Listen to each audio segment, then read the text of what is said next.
En 1977, ils ont envoyé un appareil qui n'était censé fonctionner que quelques années. Mais aujourd'hui, il se trouve dans l'espace interstellaire, plus loin que n'importe quel objet créé par l'homme. Récemment, il a transmis des données laissant les scientifiques perplexes. Il s'agit de la sonde Voyager 1. Sur les nouvelles images et mesures, les chercheurs ont remarqué d'étranges structures et objets dont l'origine reste pour l'instant inexpliquée. Ils apparaissent au-delà du système solaire, dans une zone où, en théorie, il ne devrait presque rien y avoir. Mais les données montrent tout autre chose.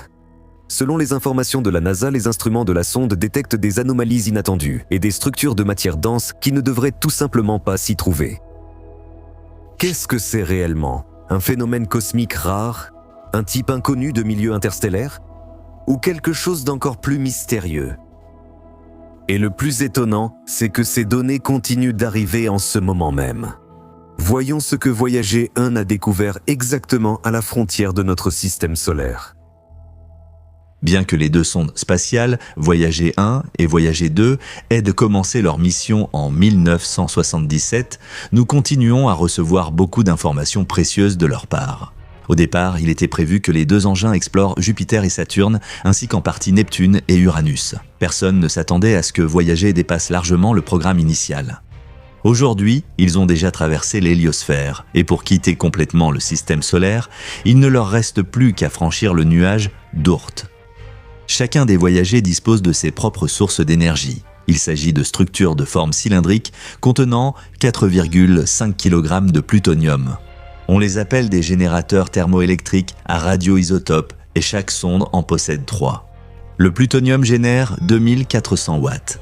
Cette énergie est ensuite convertie en électricité. Comme les sources d'alimentation ont été installées 2 ans avant que Voyager ne commence ses missions, elles fonctionnent déjà depuis 47 ans. Comme vous pouvez l'imaginer, la durée de vie finira forcément par prendre fin un jour. À cela s'ajoute l'influence de l'environnement extérieur et le rayonnement neutronique lors de la désintégration du plutonium. Cela finit par entraîner la détérioration des deux appareils et avec le temps, ils enverront des signaux de plus en plus faibles. La demi-vie du plutonium de 138 est de 88 ans, ce qui entraîne une diminution de la performance des générateurs de moitié. Ils doivent aussi assurer le fonctionnement des composants et transmettre les informations jusqu'à notre planète. Le volume maximal de mémoire que peuvent occuper les images des caméras est de 67 mégaoctets. Les appareils sont équipés de processeurs 8 bits dont la fréquence d'horloge atteint 6,4 MHz. Ce n'est pas tant que ça, sachant que, par exemple, notre smartphone a environ 380 MHz. Malgré cela, Voyager a réussi à recueillir énormément d'informations, et il continue de le faire jusqu'à présent. Comment était né le projet Voyager? Quelles découvertes scientifiques importantes ces sondes ont-elles faites? À quoi ressemble l'enregistrement sonore de l'espace interstellaire? Et que va-t-il arriver à ces appareils légendaires à l'avenir? L'histoire commence en 1964. Edward Carroll Stone, alors stagiaire au laboratoire de propulsion à réaction, est arrivé à cette conclusion en modélisant la position des planètes pour les décennies à venir. À la fin des années 1970, les planètes situées au-delà de la ceinture d'astéroïdes se seraient retrouvées dans une petite partie du ciel. Cela aurait permis de s'approcher de chaque planète à tour de rôle, en utilisant uniquement des manœuvres gravitationnelles afin d'étudier rapidement tous les corps célestes. On aurait pu tout survoler en 8 ans au lieu de 13, ce qui nous aurait permis d'obtenir plus d'informations précieuses. C'est en partie grâce à cette découverte que le projet Voyager a vu le jour. Il était impossible d'observer la plupart des planètes depuis la Terre, même à l'aide d'appareils puissants. C'est pourquoi les données obtenues par les voyagers au cours de leur mission sont si précieuses pour la communauté scientifique. Voyager 1 en 1979 se trouvait déjà non loin de Jupiter. À ce moment-là, nous avons reçu des images de la célèbre Grande Tache Rouge. Voyager 1 a également étudié Io et a remarqué qu'il y avait une activité volcanique sur ce satellite. Il a même réussi à observer et à enregistrer une éruption. Au même moment, la sonde a découvert que Jupiter possède un système d'anneaux. Les scientifiques l'ignoraient auparavant. Ensuite, l'appareil a commencé à étudier Saturne. En 1980, la sonde s'est retrouvée au plus près de la planète, soit 64 000 km atteignant les nuages supérieurs.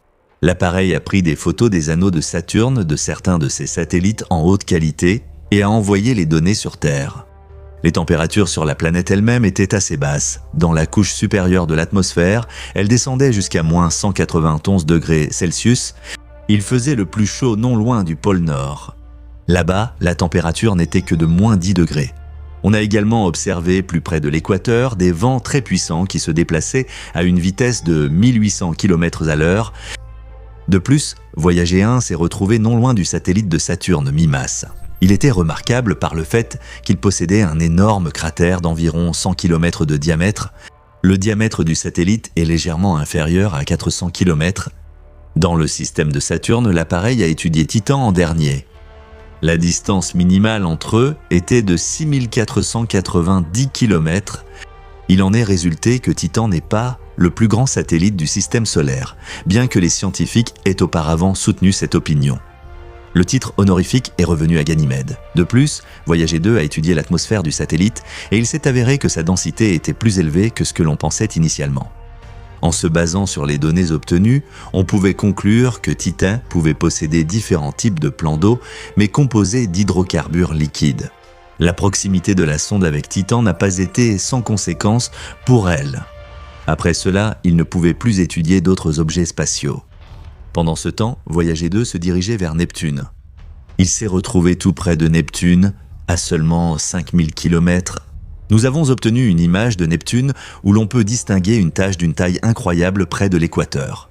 D'après les estimations, même la Terre est 2 fois plus petite. Qu'est-ce que c'est ? C'est un anticyclone atmosphérique. Son apparition précisément sur Neptune n'a rien de contradictoire, car sur cette planète, les vents les plus puissants de notre système planétaire soufflent à 1400 km/h. Voyager 2 a découvert 4 satellites. Triton a également été étudié. On y a découvert des geysers et ils étaient en fonctionnement. C'était inhabituel pour un objet situé aussi loin du Soleil. Les missions principales des voyagers sont accomplies, mais ils ont continué à fonctionner. En 1990, nous avons reçu de Voyager 1 de nombreuses images du système solaire. L'une des photos les plus célèbres est celle intitulée « Un point bleu pâle ». Ce point était notre planète, mais elle a été prise à une distance d'environ 6 milliards de kilomètres. À une telle distance, nous voyons la Terre comme une petite tache bleue, sans rien de remarquable. Déjà, en 2011, Voyager 1 s'était éloigné de la Terre d'environ 109 unités astronomiques et s'est retrouvé dans la région de stagnation. Une zone avec un champ magnétique intense, après laquelle commence l'espace interstellaire. Dans la région de stagnation, il y a un niveau élevé d'électrons à haute énergie. Ils y pénètrent depuis le milieu interstellaire, ce qui permet de considérer cette zone comme la plus éloignée de notre système planétaire. Cependant, même en étant allés aussi loin, les sondes ont continué à faire des découvertes. En 2019, Voyager 1 s'est approché de la partie la plus externe de la zone de stagnation, au plus près de l'espace interstellaire. Au même moment, les instruments de la sonde ont signalé une augmentation de la force des rayons galactiques d'un quart, ce qui indiquait que l'appareil approchait du bord de l'héliosphère. Il était maintenant confirmé que Voyager 1 se déplace déjà dans l'espace interstellaire. Qu'en est-il de Voyager 2 ? Lorsque l'appareil s'est retrouvé près de Neptune, la gravité de ce dernier a modifié la trajectoire de la sonde. En conséquence, Voyager 2 s'est éloigné du plan de l'écliptique et n'a plus pu s'approcher d'autres planètes du système solaire pour les étudier. Néanmoins, cela n'a pas rendu l'appareil inutile. En 2018, il a traversé l'héliopause, la région considérée comme la frontière de l'héliosphère. Après cela, Voyager 2 s'est également retrouvé dans l'espace interstellaire. Ainsi, nous avons pu obtenir des 2 sondes des informations importantes sur les vents cosmiques et sur les propriétés du plasma interstellaire, ainsi que les sons de l'espace interstellaire. Examinons ce dernier point plus en détail. Le capteur d'ondes plasmatiques de Voyager 1 a détecté certaines oscillations du gaz ionisé dans la région du plasma interstellaire. Les scientifiques ont pu déterminer l'intensité et le volume de ces sons. Ces données aident également à déterminer la densité des régions du plasma interstellaire. Ces sons se situent dans une plage que l'oreille humaine peut entendre. C'est pourquoi nous vous proposons de les écouter maintenant.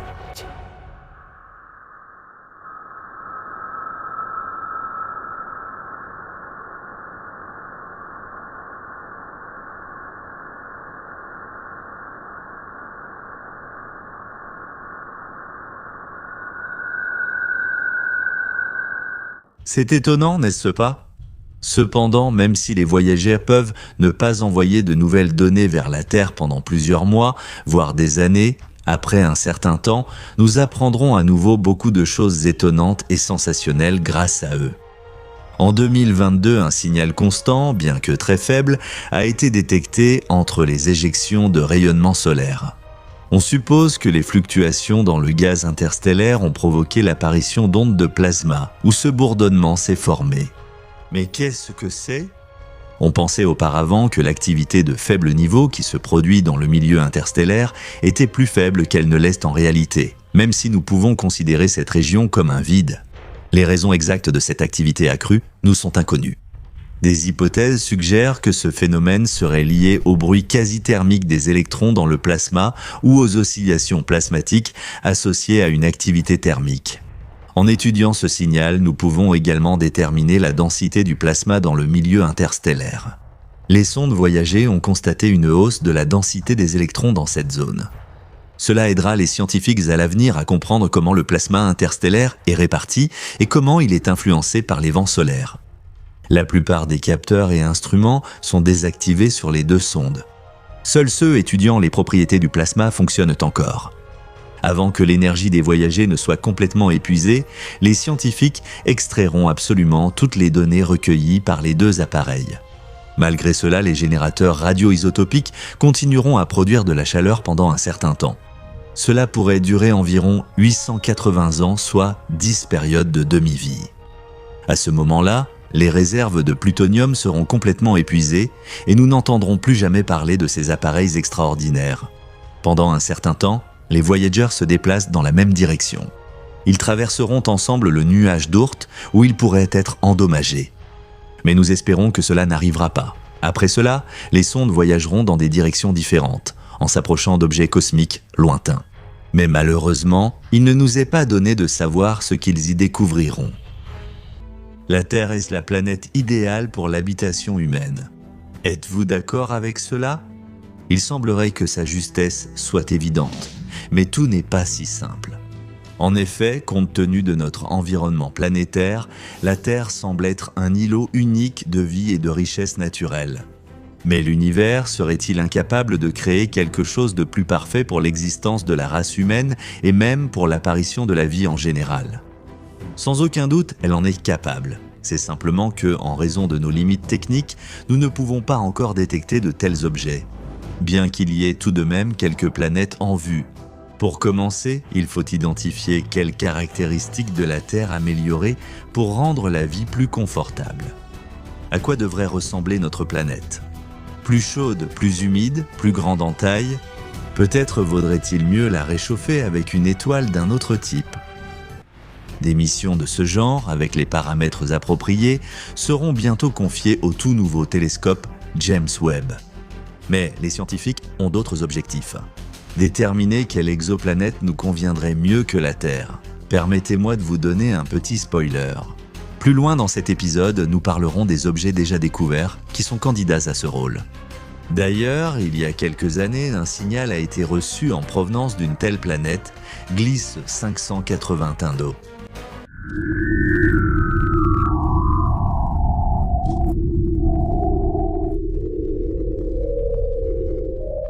Les scientifiques débattent encore sur la façon d'interpréter ce signal. S'agit-il d'un simple bruit blanc ou bien d'un salut d'une civilisation extraterrestre ? L'objet se trouve dans la constellation de la Balance, à environ 20 années-lumière de la Terre. Les astrobiologistes des universités Queen Mary et de Hertfordshire estiment que la planète pourrait tout à fait être habitable. Bien que Gliese 581d soit située à la limite de la zone habitable de son étoile mère, le signal reçu était très cyclique et ordonné. Il y a donc toutes les raisons de croire qu'il est d'origine artificielle. Alors, à quoi faut-il prêter attention en premier lieu lors de la recherche d'exoplanètes idéales ? À l'étoile qui les éclaire ? Notre Soleil appartient au type d'étoile G2V ou nain jaune. Comparé aux naines brunes ou rouges, qui sont inadéquates et instables, il est plus chaud et plus stable. Mais il existe dans l'univers des astres aux caractéristiques encore plus adaptées. Par exemple, les étoiles de type K. La durée de leur vie atteint 70 milliards d'années, c'est 7 fois plus que celle du Soleil. Les étoiles de ce type incluent les astres orangés, des naines aux supergéantes. La température à leur surface ne dépasse pas 5000 Kelvin. À titre de comparaison, certaines régions du Soleil atteignent jusqu'à 1 520 000 Kelvin, sans parler de la couronne où règnent des températures monstrueuses atteignant jusqu'à 21 millions de Kelvin. Par leur composition, ces étoiles ressemblent en partie à la classe G, mais elles contiennent peu d'hydrogène en leur sein. Rappelez-vous l'histoire de notre planète. Quel cataclysme elle a traversé pendant tout ce temps et pourquoi ? Beaucoup d'entre eux se sont produits à cause de l'activité anormale du Soleil. Avec les étoiles de type K, il n'y a pas de surprise sous forme de période glaciaire ou de sécheresse à l'échelle planétaire, car leur évolution est plus stable et plus régulière. En conséquence, les planètes qui se trouvent à proximité vivent beaucoup plus confortablement. C'est pourquoi les membres des projets SETI recherchent principalement des civilisations extraterrestres autour des naines oranges. Y a-t-il beaucoup de ces étoiles dans la Voie lactée ? Les scientifiques avancent le chiffre d'un peu plus de 15% parmi l'ensemble des étoiles. On peut citer comme exemple Alpha du Centaure B, situé à 4,4 années-lumière de la Terre. Et qu'en est-il de la planète elle-même ? Quelles caractéristiques doit-elle posséder pour devenir la meilleure candidate pour abriter la vie ? Tout d'abord, nous rejetons avec indignation les corps célestes trop anciens. Les processus géologiques sur ces corps ralentissent avec le temps, ce qui peut entraîner la disparition totale du champ magnétique. Cette dernière affirmation signifie une chose: l'humanité, ou quiconque vivrait sur cette planète, deviendrait très vite une poignée d'invalides en voie d'extinction, frappés par la maladie des rayons à cause des rayons cosmiques atteignant librement la surface. Quel est donc l'âge optimal d'une exoplanète destinée à remplacer le berceau de notre vie ? Environ 58 milliards d'années. Elle doit donc avoir un âge proche ou légèrement supérieur à celui de la Terre. Ce facteur est également lié à l'évolution des espèces, à laquelle il faut laisser le temps de se développer. Rappelez-vous combien de temps il a fallu aux micro-organismes terrestres pour évoluer de la soupe primordiale indistincte jusqu'à l'Homo erectus et à plus forte raison jusqu'à l'Homo sapiens. Selon des estimations approximatives, ce processus a pris 3,7 milliards d'années. Il faut également prendre en compte la période nécessaire à la formation de la planète elle-même. Si l'on ajoute à ce schéma la durée de vie de l'étoile, ainsi que certaines périodes de son évolution, la formule idéale devient alors beaucoup plus complexe. Parlons maintenant des dimensions. Ont-elles de l'importance ? Dans le cas des exoplanètes habitables, oui. Par exemple, on considère que les corps célestes ayant un volume supérieur de 10% à celui de la Terre sont une excellente option dans ce cas. Pourquoi ? Tout d'abord, ces planètes possèdent une gravité plus forte, ce qui signifie qu'elles retiennent leur atmosphère beaucoup plus longtemps que la Terre. Les données actuelles indiquent donc que notre planète perd son atmosphère à une vitesse fulgurante par rapport aux corps célestes voisins. Inutile sans doute d'expliquer où cela peut mener. La chaleur du noyau dépend également directement de la taille de la planète. Les objets plus grands le retiennent plus longtemps. Et maintenant, tournons-nous vers des caractéristiques plus spécifiques, comme la température de surface de la planète et l'humidité. Rappelez-vous quelles régions de la Terre sont les plus densément peuplées d'organismes vivants. Absolument, ce sont les tropiques. Par analogie, on peut considérer que les planètes plus chaudes et humides ont de fortes chances de développer des formes de vie complexes et variées. Quelle est la température moyenne de la Terre ? Elle est d'environ plus 14 degrés Celsius. Ajoutez encore littéralement 5 degrés et la planète se rapprochera de la perfection. Cependant, il faut prendre en compte un fait important. Tout cela n'est vrai qu'en présence d'eau. De cette affirmation découle ce qui suit: plus les continents sont petits, plus la chance de voir apparaître une diversité de formes de vie est grande car l'âge diminue. Il est possible que des régions désertiques inoccupées apparaissent. Nous avons énuméré une liste approximative de paramètres sur lesquels James Webb s'appuiera lors de la recherche d'exoplanètes habitables.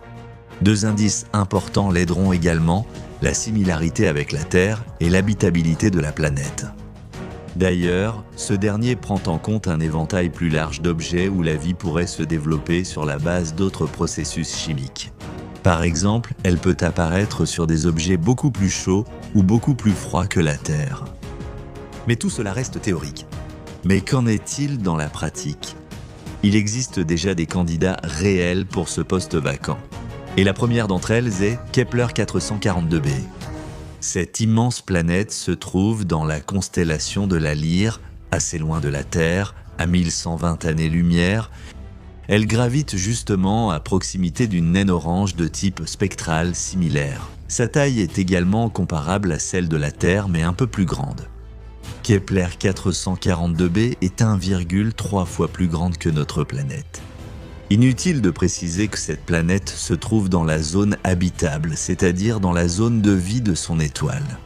Les conditions qui y règnent pourraient donc être similaires à celles de la Terre.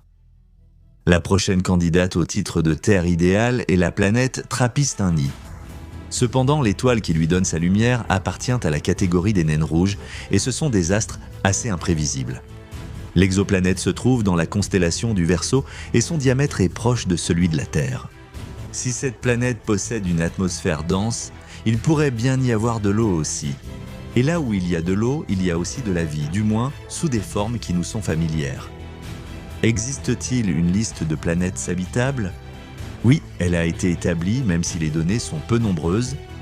En plus des objets mentionnés, on y trouve Gliese 667c Kepler 296, Tigarden B et d'autres. Mais les astrobiologistes se posent souvent une question gênante. La vie doit-elle forcément être semblable à celle de la Terre en évoluant nécessairement selon les lois que nous connaissons ? Et qu'en est-il de la biochimie alternative ? Dans ce cas, la liste des exoplanètes pourrait être élargie à l'infini. Cependant, ignorons temporairement ces affirmations et résumons ce qui a été dit précédemment. Quels sont les principaux critères des planètes habitables ? Et dans quel cas peuvent-elles même être meilleures que la Terre ? Le premier facteur est la source d'énergie. Cela désigne l'astre parent, y compris la distance qui le sépare et le type d'objet, ainsi que les ressources internes de l'objet céleste. Rappelons que dans ce cas, les naines oranges sont jugées idéales. Le deuxième facteur est la présence d'eau et d'une atmosphère. Le troisième concerne des caractéristiques telles que la masse de la planète, sa géochimie, son orbite et ses paramètres de rotation. L'environnement galactique de l'objet est également très important, car si un trou noir supermassif actif se trouve à proximité, ou s'il apparaît une supernova ou une source de rayonnement gamma extrêmement puissant, tout sur son passage est stérilisé. Alors les chances de développement de la vie sont extrêmement faibles, même si toutes les autres conditions sont idéales. Quoi qu'il en soit, malgré les longues réflexions des astrobiologistes, pour l'instant, la Terre reste la maison idéale pour l'humanité. Bien sûr, cela n'empêche en rien la recherche de quelque chose de nouveau et peut-être de meilleur. Où que vous soyez en ce moment, que ce soit dans la chaleur de l'Afrique, parmi les archipels rudes de l'océan Arctique ou dans les montagnes mystiques de l'Himalaya, levez les yeux vers le ciel. Il est orné d'un somptueux collier composé de trillions d'étoiles, mais il y a un point sans rapport avec les astres qu'il est impossible de voir à l'œil nu. C'est un objet fabriqué par l'homme devenu l'appareil artificiel le plus éloigné de la Terre. Il s'agit de la sonde spatiale américaine Voyager 1 lancée en 1977. Vous pensez qu'il est muet depuis longtemps ? Vous vous trompez, l'appareil envoie toujours des signaux vers la Terre et parfois il laisse les astronomes du monde entier perplexes. Par exemple, récemment, Voyager 1 a capté un bourdonnement régulier d'origine inconnue.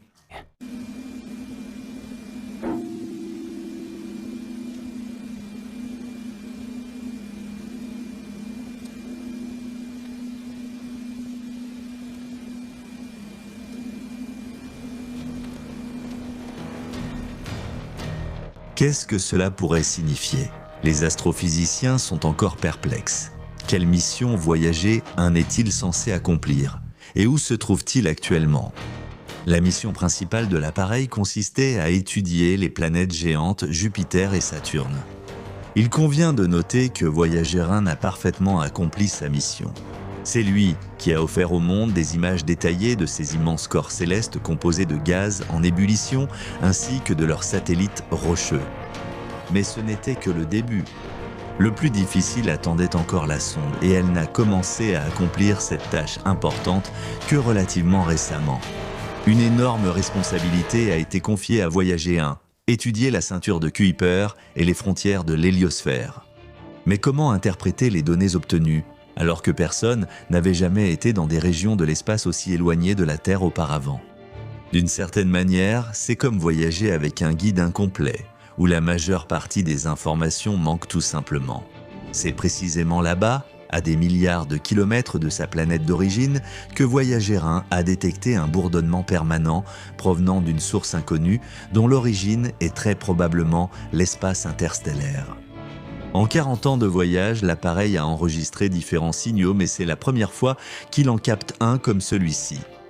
Et si l'on considère que Voyager 1 explore littéralement à l'aveugle des endroits où, avec le temps, le système solaire tout entier arrivera, mené par son étoile, alors les informations obtenues prennent une importance toute particulière. Souhaitez-vous en savoir plus sur l'objet d'étude de Voyager 1 ? Notre système planétaire, avec son étoile au centre, se trouve dans une bulle globale appelée l'héliosphère. Sous la protection de cette enveloppe invisible se trouvent toutes les planètes du système solaire ainsi que la ceinture de Kuiper. Elle protège efficacement ces objets de l'environnement interstellaire agressif. Qu'est-ce que l'héliosphère et quelles sont ses caractéristiques ? C'est une immense région à l'intérieur de laquelle le plasma du vent solaire se déplace à des vitesses supersoniques. À la frontière, avec l'espace interstellaire, il y a une collision entre le vent solaire et le plasma et le champ magnétique du milieu interstellaire. Pour expliquer le processus en termes simples, le vent solaire accélère à des vitesses importantes, s'enroule en spirale, puis ralentit brusquement en frappant une barrière invisible et se mélange progressivement avec les particules cosmiques. C'est précisément dans la région où se produisent ces phénomènes que se trouve actuellement Voyager 1, ce qui signifie que c'est là que l'appareil a capté le signal mystérieux. À quel point le trajet de la sonde spatiale a-t-il été difficile avant qu'elle n'atteigne les confins du système solaire ? Où la sonde a-t-elle voyagé et quelles étapes a-t-elle déjà franchies ? En 2004, Voyager 1 a franchi la limite de l'onde de choc, une zone de l'héliosphère où le vent solaire commence à ralentir activement, anticipant la rencontre avec la matière interstellaire. Comment les scientifiques l'ont-ils appris ? Bien sûr, les conclusions sont basées sur les données de la sonde spatiale. Oui, comme mentionné précédemment, après 43 ans, il émet toujours des signaux, même si tous les capteurs à bord de l'appareil ne fonctionnent pas correctement. Mais poursuivons. Au-delà de l'onde de choc se trouve l'héliopause, où le vent solaire se calme complètement et se mélange à la matière de l'espace profond. La structure décrite est connue des astronomes de manière indirecte, car à part Voyager, aucun autre habitant de la Terre n'a jamais pénétré aussi loin dans l'obscurité totale de l'univers. Son message n'en est que plus précieux pour nous. Par exemple, il existe une hypothèse selon laquelle, à la frontière du système solaire, appelée onde de choc frontal et située au-delà de l'héliosphère, se trouve un mur d'hydrogène rempli de gaz chaud. N'est-ce pas son bourdonnement que Voyager 1 nous a transmis ? Le signal représente des vibrations dans une certaine bande de fréquence et il pourrait très bien servir de confirmation à cette théorie. Malheureusement, il est impossible de mesurer la pression, la densité du plasma ainsi que sa température, car l'instrument à bord de Voyager 1 a cessé de fonctionner en 1980, soit 3 ans après le lancement. Mais les autres instruments sont toujours en état de marche et ce sont précisément eux sur lesquels les scientifiques s'appuient.